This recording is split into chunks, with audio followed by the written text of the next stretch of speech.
Hello and welcome. This is Soni presenting a PowerPoint presentation on Inter-process communication, critical section problem, solution to critical section. Topics to be covered: what is inter-process communication, process synchronization, critical section problem, solution to critical section problem. Let us begin with an introduction on inter-process communication. Inter-process communication is also known as IPC. It is the mechanism provided by the operating system that allows processes to communicate with each other and transfer of data from one process to another process. There are two types of processes: independent process and cooperating process.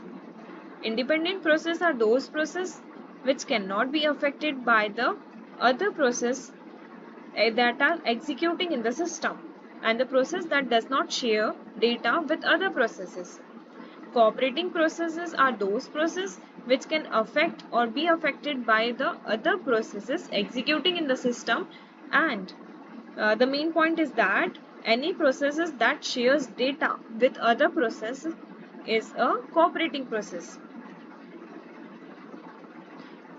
Independent processes will execute very efficiently, but in practice there are many situations when cooperative nature can be utilized for increase in information sharing, computational speed up, modularity, convenience.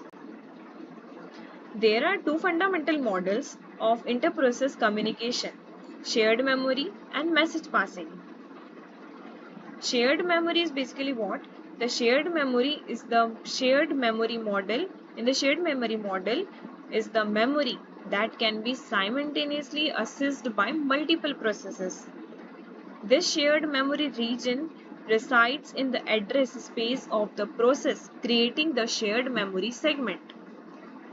Other processes that wishes to communicate using this shared memory segment must attach to its address space. Here, process 1 and process 2 are communicating with each other through shared memory. Process 1 is writing its data to the shared memory, and process 2 is reading that data to the from the shared memory. Shared memory is basically faster in communication, and it is used in the operating system. Message passing.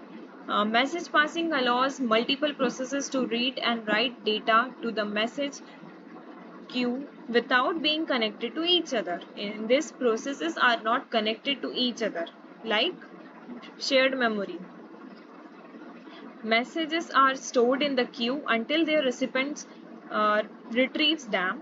Message queues are quite useful for inter-process communication and are used by the most operating systems.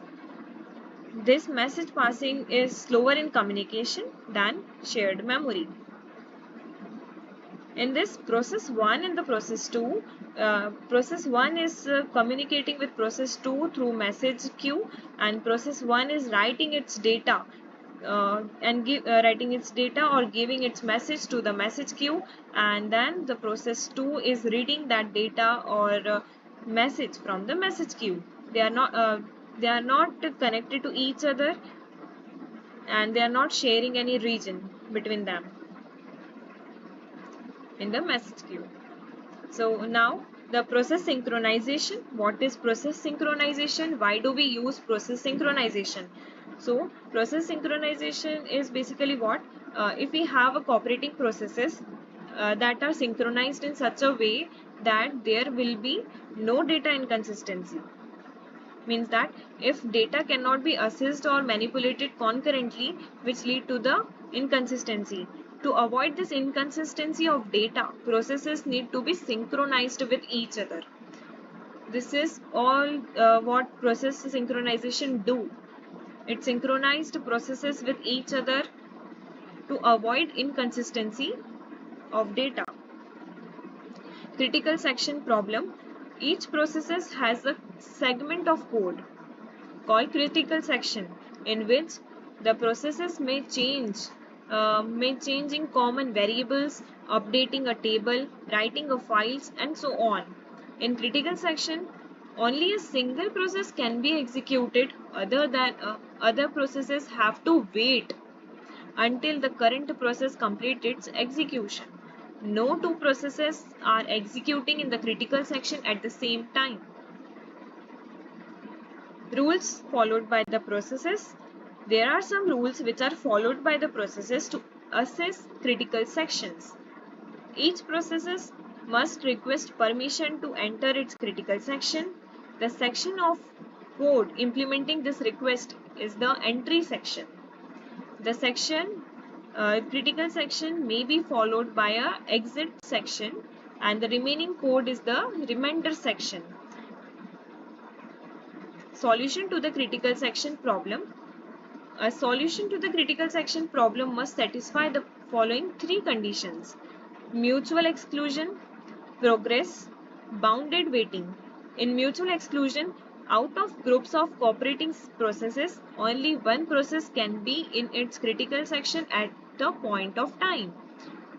In progress, if no process is executing in its critical section and some processes wish to enter to their critical section, then only those processes that are not executing in its remainder section can participate in the decision on which will enter its critical section next, and this selection cannot be uh, delayed. Uh, it must be done within a time. Bounded waiting, there exists a bound or a limit on the number of times that other processes are allowed to enter their critical sections after a process has made a request to enter its critical section and before that request is granted. So this is all about the solution which we can give to the critical section problem. Test your knowledge by asking yourself, what is critical inter-process communication, what do you mean by process synchronization, what is critical section problem, and solution to critical section problem. These are the references. If you have any question and answer, then if you have any Q&A, then comment below. Thanks.